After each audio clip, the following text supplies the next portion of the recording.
Everybody knows that social media is bad for society. Whenever there is an emerging power that aims to decentralize the power in society, it causes a moral panic. However, who is this panic actually aimed towards? Who are the ones panicking, and who does it really become about? Almost always, this state of panic surrounds young people. No one's really worried about the retirees. It just comes down to the typical protection discourse of our younger generation.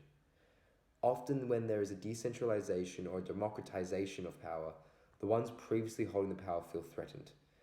As history explains to us, ever since the basis of modern society, there have always been those who challenge the progress of the status quo, challenging what is deemed to be right and virtuous and what is deemed to be a threat or unacceptable. Lumby and Phelan related this in the 1700s to reading novels, that reading these novels made people neglect industry, proper exercise, and ruined both body and soul. However, today we in fact relate reading to the broadening of the mind. So, how can it be that these two so heavily oppose each other, yet both are very accurate in the context that they are listed? This is the basis of the argument that social media is bad for society.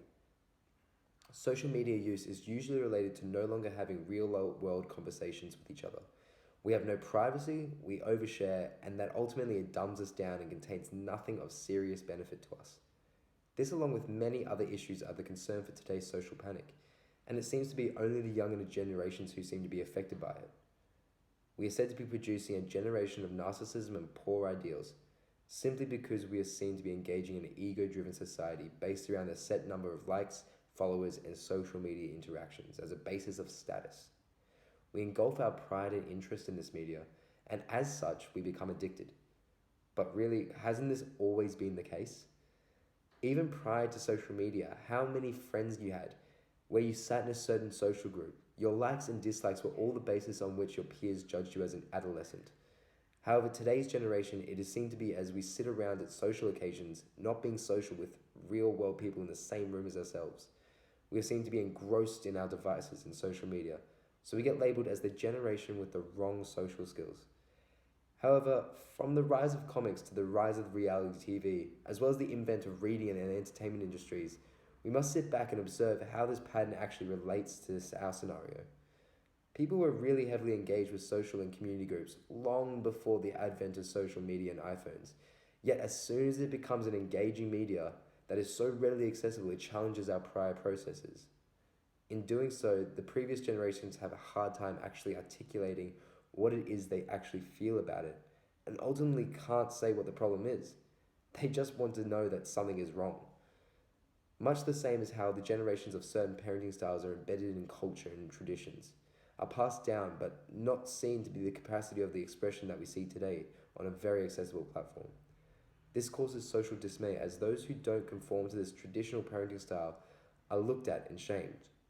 Hence why we see a lot of parents aggravated by their kids' use of social media, when really it's totally acceptable given the right guidance and teaching.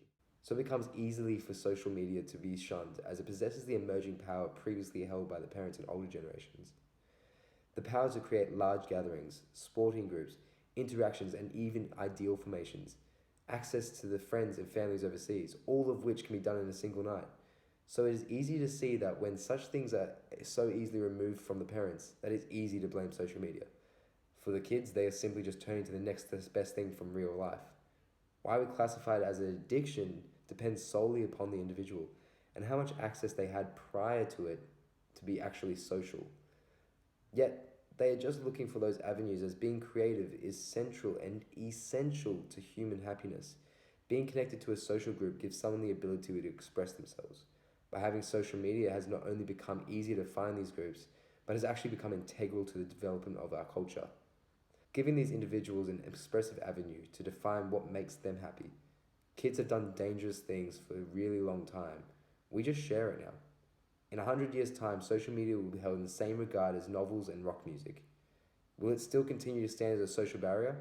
Or will the integration of the social media change society's social and physical behavior? Or maybe we just haven't seen the social media that reflects us more clearly.